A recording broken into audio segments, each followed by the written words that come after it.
Bismillahirrahmanirrahim. Assalamualaikum warahmatullahi wabarakatuh.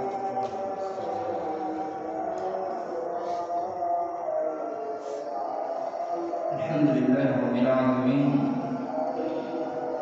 Wassalatu wassalamu ala asyrafil anbiya'i wal mursalin sayyidina wa maulana Muhammadin wa ala alihi wa ashabihi ajma'in. Lanjutan dari pengajian kita tentang fiqh wadih, yang mana kemarin kita telah membahas tentang zakat, salah satu rukun arkan Islam. Sekarang kita akan bahas tentang salah satu rukun daripada rukun Islam, yaitu as-shaum. As-shaum atau as-siyam itu masdar, mana saja boleh. Mau kita bilang as-shaum atau as-siyam, asal dari soma yang sum, sauman atau siyaman masdar.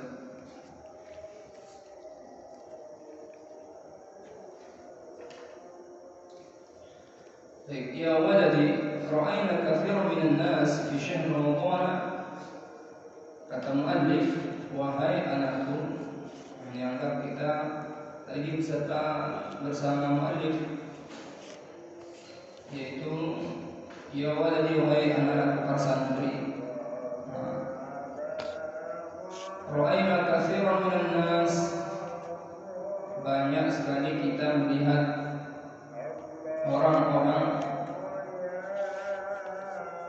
fi syahri Ramadan, di bulan Ramadan itu, la ya'kuluna wa la yashrabuna, mereka tidak ada yang makan dan tidak ada yang minum. Bal yatrukuna dzalika jami'an nahar, bahkan semuanya itu mereka rela meninggalkannya, tidak makan, tidak minum pada siang hari Ramadan. Fatarkul akli wasyurbi jami'an nahari yusamma shaum, meninggalkan makan, meninggalkan minum, semua yaitu dikerjakan pada siang hari bulan Ramadan, yusamma as-shaum atau as-siyam, disebut dengan puasa. As-shaum, maka puasa itu huwa, ialah al-imsaku 'anil akli, menahan diri dari makan, wasyurbi, dan begitu juga dari minum, wa jami'il muftirati. Ini intinya puasa itu kita menahan dari segala hal-hal yang membatalkan. Jami'an nahari, pada siang hari, biniyati talabil ridha'i minallahi ta'ala, dengan niat mencari ridha Allah Subhanahu wa ta'ala. Baik, kita jelaskan sedikit tentang puasa. Kenapa kita diwajibkan berpuasa?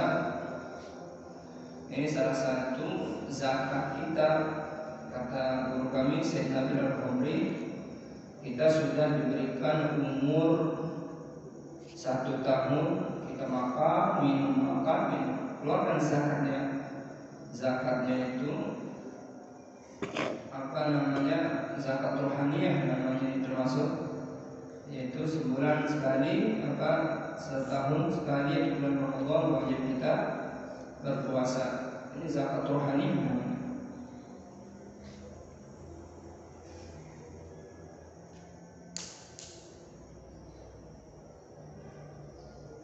Kemudian kenapa kita berniat? Wajib kita berniat pada malamnya bulan Ramadan, karena dengan niat itu akan bisa mengendalikan anggota badan kita, memberitahukan anggota badan kita dia lebih siap untuk tidak makan dan minum. Nah, itu salah satu fungsi niat. Karena kalau tidak begitu, nanti bisa kita sakit. Ada sebuah kisah, seorang muslim datang ke tempat praktik dokter. Dokternya itu orang non-muslim. Lalu ia konsultasi bahwa dia itu penyakit mah, sakit perut. Gitu. Lalu ditanya kenapa tidak makan, tidak minum. Kenapa mah? Saya telat makan. Nah, itulah kata dokter non-muslim itu kan di dalam Islam itu diajarkan sebelum berpuasa ada niat. Dan niat itu sebenarnya yang akan membuat badan kita sehingga kita itu kuat untuk tidak makan dan minum. Coba ya Pak. Ini berarti dia telat makan sehingga mahnya kambuh. Lalu diterangkan oleh dokter non-muslim ini. Setahu saya kalau berniat, makanya niat itu dalam Islam kan disebutkan. Jadi malamnya berniat, wahai perut, wahai anggota badan, besok kita puasa. Nah, dengan niat itu jadi itu menyebabkan kita tidak mah, karena tidak sakit. Kenapa? Karena kita lebih siap. Coba bayangkan orang yang mantap puasa, niatnya bagus, dia mampu tidak makan dan minum seharian. Kenapa? Karena sudah siap. Berbeda kalau kita tidak ada niat puasa sama sekali, lalu tidak makan, tidak minum seharian, sakit kita. Ini namanya niat. Apalagi niatin talab ridha'i min Allah. Kita itu berniat benar-benar mencari ridha karena Allah Subhanahu wa taala. Allah bantu nanti. Nah, itu salah satu hikmahnya kenapa kita diwajibkan berniat. Mau puasa apa saja, puasa sunnah boleh. Seandainya tidak sempat berniat di malam, sekarang kita berpuasa, niat puasa, itu yang akan membantu anggota badan kita untuk menahan makan dan minum. Tidak akan sakit kita, insya Allah tidak akan sakit. Karena dokter non-muslim saja sudah meneliti bahwa kekuatan niat itu dia sebenarnya ketika berniat pada malam hari, kok mampu ya tidak makan, tidak minum seharian penuh. Nah, gara-gara niatnya itu kuat. Kemudian yang kedua, apa hikmah kita berpuasa? Kalau puasa itu mengendalikan hawa nafsu kita, nah, ini penting ini. Kalau sholat itu mencegah dari perbuatan keji dan munkar, zakat itu mensucikan, membersihkan dari kotoran. Itu harta itu termasuk kotoran dia. Kalau zakat lebih seperti ini. Kalau orang berzakat itu secara kesehatannya, kalau orang makan, selesai makan dia buang air, itu bagus itu. Orang yang jarang makan, buang air, ya bagus juga. Tapi apa? Suatu luar biasa. Sesuatu yang tidak makan, tapi kenapa dia bisa buang air besar? Kalau dia makan setiap hari lalu buang air setiap hari, itu bagus. Kalau ada orang makan terus tidak buang air sama sekali, nah itu bahaya, racun. Nah, ibarat orang berzakat, setiap dia memiliki zakat sedekahnya, setiap dia memiliki sudah sampai haulnya langsung berzakat, bagus pembersihan. Kalau ada orang mengumpulkan harta bendanya tidak mau berzakat, akan malapetaka bagi dia. Apa namanya, sedekah juga. Setiap apa yang kita miliki berbagi, seperti itu diibaratkan. Karena zakat itu harta yang ziyadah lebih dari yang kita miliki. Lalu as-safa artinya itu juga membersihkan kita. Karena secara hakikatnya itu kotoran bersihnya. Lalu kita berikan biar tidak kotor dan menjadi racun, tidak menjadikan mudarat bagi kita, zakatkan dia. Apa yang kita zakatkan itu maka Allah akan gantikan yang lebih baik lagi. Makanya orang yang cuma bersedekah, cuma berzakat itu kaya dia. Nah, kalau saum puasa fungsinya apa? Bisa kita mengendalikan diri dari hawa nafsu kita. Paling tidak kita tidak akan melakukan maksiat. Kalau ada orang yang mengajak kita melakukan kejahatan, kita dalam kondisi puasa, mau ikut enggak? Ayo kita berjudi ayo. Kita benar dalam puasa niat matang. Enggak. Saya mau puasa kita, saya baca Al-Quran sehari 1 juz. Biasa begitu Ramadan kita kadang-kadang programnya memiliki program masing-masing, sehingga motivasi beribadah semakin kuat. Kemudian dengan kita melakukan maksiat atau mengikuti hawa nafsu kita, paling tidak kita bisa mengendalikannya. Karena kalau berpuasa itu benar-benar niat mencari ridha Allah, mohon pertolongan dari Allah Subhanahu wa taala. Hukum shaum Ramadan, hukum melaksanakan puasa di bulan Ramadan, insyaallah akan kita bahas pada pertemuan selanjutnya. Nah, ini tentang puasa kita diperkenalkan dulu hikmahnya seperti itu. Jadi jangan jadikan puasa sebagai main-main ya. Karena puasa itu adalah rukun daripada rukun Islam. Hanya Allah Subhanahu wa taala berfirman, "Ya ayyuhalladzina amanu, wahai orang beriman, kutiba 'alaikumusiyam." Diwajibkan atas kalian berpuasa. Ini kaidah usul dalam usul fikih. Kutiba ay bi ma'na furudha alaikum, ada di sini ala iltizam, ditekan kita, ditegaskan kita, diwajibkan kita berpuasa. Sebagaimana diperintahkan umat-umat sebelum kita, puasa itu ada sejak zaman sebelum zaman Nabi kita. Nah, apa buahnya? La'allakum tattaqun, agar kita termasuk hamba Allah yang bertakwa. Jadi orang yang berpuasa itu panggilan keimanan. Sehingga khitabnya dalam ayat ini, ya ayyuhalladzina amanu, wahai orang beriman yang merasa memiliki keimanan, ini mereka akan berpuasa, terpanggil dalam masa puasa.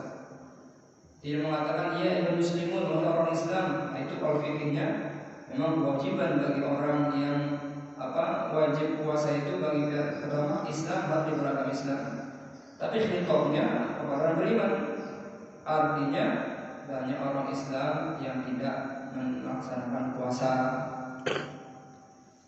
Sehingga di sini yang dikhitab yang merasa memiliki keimanan, ayo sini, mereka pasti akan melaksanakan puasa. Mereka memiliki panggilan keimanan mereka, sehingga mereka menjalankan ibadah puasa. Orang Islam tetap diwajibkan mereka berpuasa, tapi ada yang tidak berpuasa, dosa bagi mereka. Yang berpuasa, mereka inilah golongan orang yang memiliki keimanan. Mudah-mudahan kita termasuk hamba-hamba Allah yang senantiasa mengimani apa yang Allah perintahkan dan mengimani apa yang Rasul perintahkan, sehingga kita termasuk hamba-hambanya yang selamat baik di dunia dan lebih di akhirat. Baik, sebelum kita tutup, apa ada pertanyaan? Silakan.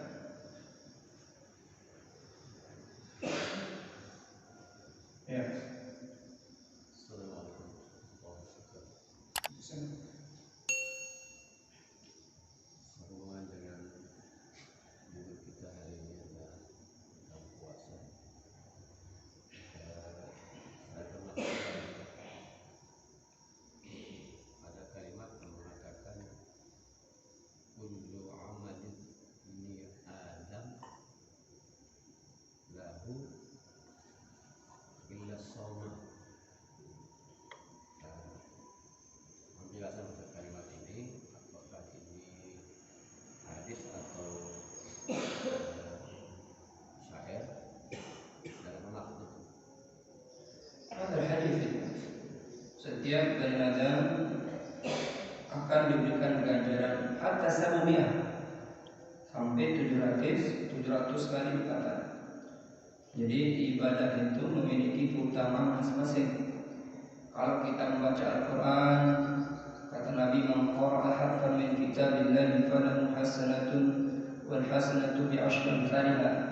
Barang siapa membaca satu huruf dalam Al-Quran, maka diberikan kebaikan. Setiap kebaikan diberi ganjaran sebanyak 10. Dan begitu juga orang yang melakukan kebaikan, dia berniat melakukan kebaikan lalu tidak jadi melaksanakannya, dapat pahala. Dia dapat 1 pahala dia. Kalau dia mengerjakannya, diberi ganjaran 10.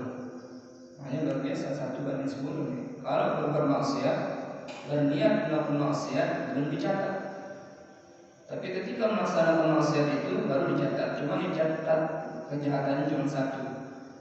Makanya sih perbanyak melakukan amal-amal ibadah. Karena innal hasanat yudhibnas sayyi'at.